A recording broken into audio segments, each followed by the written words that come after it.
पोता हमको मिलना चाहिए। अब नहीं मिलेगा तो कब मिलेगा, जब उसकी माँ अपराधी है, उसकी नानी अपराधी है। अपराधी अब कोर्ट साबित करे या ना, पूरा संसार जानता है। आज मैं अपने पोते के लिए तड़प रहा हूँ। मेरा पोता ना दादा के पास है न माँ के पास है। क्या आप लोग को नहीं लगता है कि एक पोता अपने दादा के पास रह सके, मैं उसकी परवरिश कर सकूं? हमारे साथ हैं अतुल सुभाष के पिता पवन मोदी जी। ये लगातार अपने पोते के पाने के लिए उस कहाँ है वो पता लगाने के लिए लगातार गुहार लगा रहे हैं। दूसरा, जो उनके ताऊ को, जो निकिता के ताऊ को जो जमानत मिल गया है, उस पे, उस न्याय व्यवस्था पे भी इन्होंने सवाल खड़ा किया है। तो आइए जानते हैं कि क्या कहना चाहते हैं। बात यह है कि हम लोग तो कितना दुखी हैं, इसका अंदाज तो आप लगा सकते हैं। इस दुख के घड़ी में मीडिया वाले और पुलिस वाले, कानून व्यवस्था ने ही मुझे पूरा सहयोग दिया है। मेरा हृदय उन लोग को बहुत बहुत धन्यवाद देता है। लेकिन सुशील सिंघानिया जो ताऊ हैं निकिता सिंघानिया के, उनको जमानत मिली है। जमानत मिलने के बाद अब मेरा सबसे बड़ा दुख यही है कि मेरा पोता, जो कि अभी तक अपनी माँ के संरक्षण में था और उसको रख करके पैसे की उगाही किया जाता था, उसका चेहरा न दिखा के हमारे बेटे को इमोशनल बना दिया गया था। उसको यहाँ हद तक पहुंचा दिया गया, वो आत्महत्या करने के लिए मजबूर हो गया।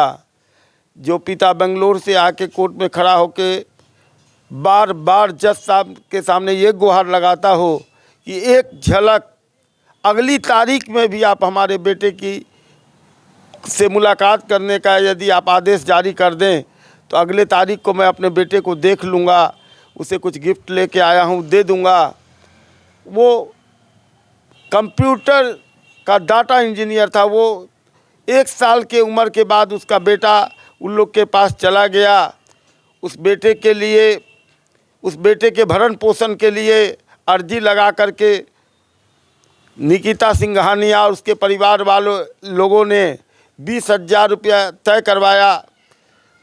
जज साहब द्वारा 20,000 की राशि देने की बात हुई। मेरा बेटा अकाउंट खोल के डाला भी है, 5-7 किस्त डाल चुका भी था। फिर उसने अर्जी लगाया कि ये राशि बहुत कम है, जबकि निकिता सिंघानिया को एक अच्छे कंपनी में नौकरी है। वो 20 से 30 लाख रुपया का पैकेज भी होगा, मुझे मालूम नहीं है। ना मैंने कभी जानकारी किया कितना पैकेज है, क्या है, ना बेटा से ना उससे। लेकिन कोर्ट के पास अर्जी पर अर्जी डालते हुए 40,000 करवा ली, उसके बाद भी उसको संतोष नहीं हुआ। तो फिर वो हमारे व्योम, जो मेरा पोता का नाम है, उसको उसके द्वारा एक अर्जी और दिलवाई गई कि ये राशि कम है, भरण पोषण के लिए और राशि न्यायालय द्वारा उनको मिले। उसकी तारीख कल थी, जो कल बीत गया है। उसकी तारीख कल 16 तारीख को थी। लेकिन मुझे जैसी जानकारी मेरे वकील श्री अवधेश तिवारी जी ने दिया, मैंने पूछा कि भाई कल जो 6 तारीख बीती है उसका क्या फैसला, क्या हुआ? तो उन्होंने कहा कि उनके वकील ने अर्जी लगाई है कि निकिता सिंघानिया भी जेल में हैं और इस अर्जी की तारीख को बढ़ा दिया जाए। तो फिर वो 27 जनवरी की तारीख पड़ी है। मैं ये गुहार लगाना चाहता हूँ न्यायाधीश से, प्रधानमंत्री जी से, गृह मंत्री जी से और योगी जी से, नीतीश जी से, कि एक बूढ़ा पिता अपने बेटा की शहादत के बाद आज उनके द्वारा ये जो दिया जा रहा है एप्लीकेशन, क्या वो सही है? आज मैं अपने पोते के लिए तड़प रहा हूँ। मेरा पोता ना दादा के पास है ना माँ के पास है, और पिता तो खैर शहीद हो चुका है। तो अब क्या आप लोग को नहीं लगता है कि एक पोता अपने दादा के पास रह सके, मैं उसकी परवरिश कर सकूं? मेरे बारे में आप मीडिया द्वारा मैं ये कहता हूँ कि आप एक जानकारी हासिल करावें राष्ट्रपति जी को कि हमारा परिवार किस तरीके का है, मेरा बेटा किस तरीके का था। आज सवेरे न्यूज़ चैनल वाले पटना से आए हुए थे, वो घूम घूम के हमारे बच्चा जहाँ पढ़ा है, गांव में पढ़ा है चाहे जहीं भी, सब स्कूल में हमने इनसे एड्रेस दिया कि आप पूछिए कि किसी बच्चे से आज तक लड़ाई तक नहीं किया।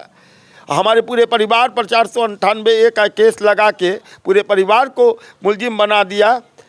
तो मेरा तो उच्च न्यायालय में बैठे हुए न्यायाधीशों से ये आग्रह है कि कम से कम इस कानून का जो गलत उल्लंघन कर रहे हैं उनको भी सज़ा का भागी बनाया जाए, और जो सज़ा काटने वाले मुलजिम हैं उनको सज़ा दिया जाए।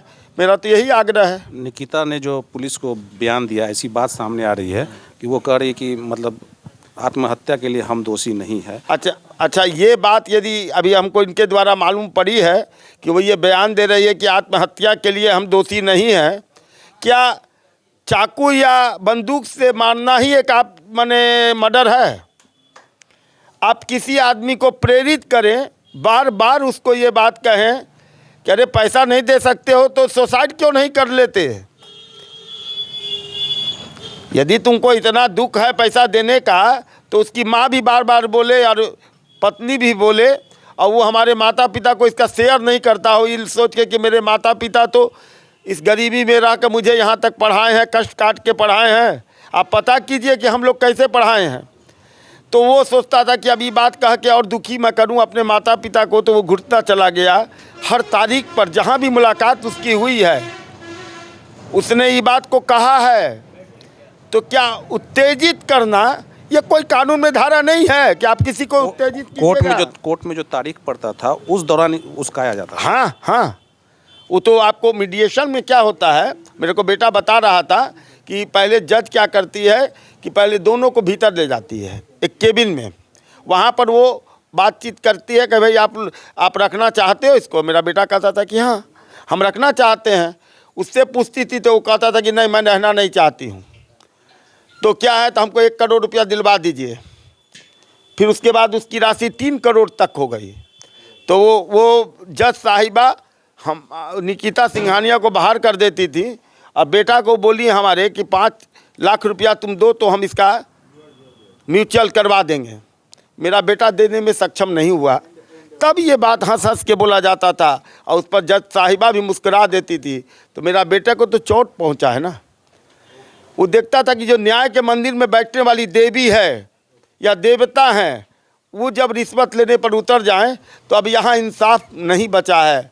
और मैं उच्च न्यायालय में भी गया है, वहाँ के यदि कोई वकील ये जानना चाहते हो तो मैं बताना चाहता हूँ। उसने मुझे कहा है कि पापा मैं उच्च न्यायालय में जा रहा हूँ इसका लिए अर्जी देने के लिए कि ये जो राशि है ये गलत है, और जो राशि की मांग वो कर रही हैं ये भी गलत। 40,000 ही नहीं, उसके बाद एक धारा इसमें एक कॉज और लगाया गया था न्यायालय द्वारा।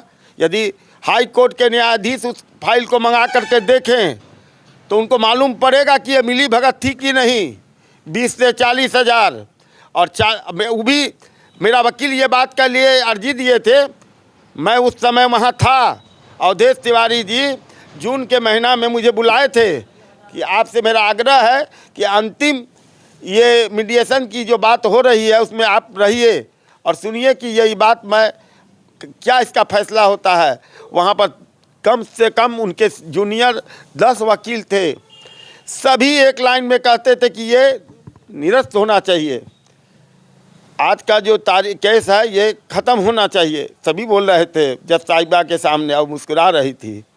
और अवधेश तिवारी जी ने यहाँ तक समूची चीज़ को पेश किया कि जो महिला नौकरी करती हो, अच्छा खासा पैकेज हो, तो उसको कोई आपको भरण पोषण की ज़रूरत नहीं है। तो बच्चा के नाम पर ये 20,000 तो ले ही रही हैं, तो इनको फिर और क्या चाहिए। न्यायाधीश जो थी उनको तो 5 लाख हमारा बेटा दिया नहीं था, इस बात का तो क्रोध रहा ही होगा। और उनकी संपत्ति पर जांच बैठाई जाए, यदि मेरा बेटा गलत लिखा हो तो गलत हम मानेंगे। जो आदमी रिश्वत लेता है ना, उसका कहीं ना कहीं पैसा इन्वॉल्व रहता है, रिश्तेदार के नाम पर या कोई प्रॉपर्टी के नाम पर, वो तो खैर जांच का विषय है, वो तो जांच कर लिया जाएगा। अब क्या चाह रहे हैं कि पोता आपके पास? पोता हमको मिलना चाहिए। अब नहीं मिलेगा तो कब मिलेगा? जब उसकी माँ अपराधी है, उसकी नानी अपराधी है। अपराधी अब कोर्ट साबित करे या ना, पूरा संसार जानता है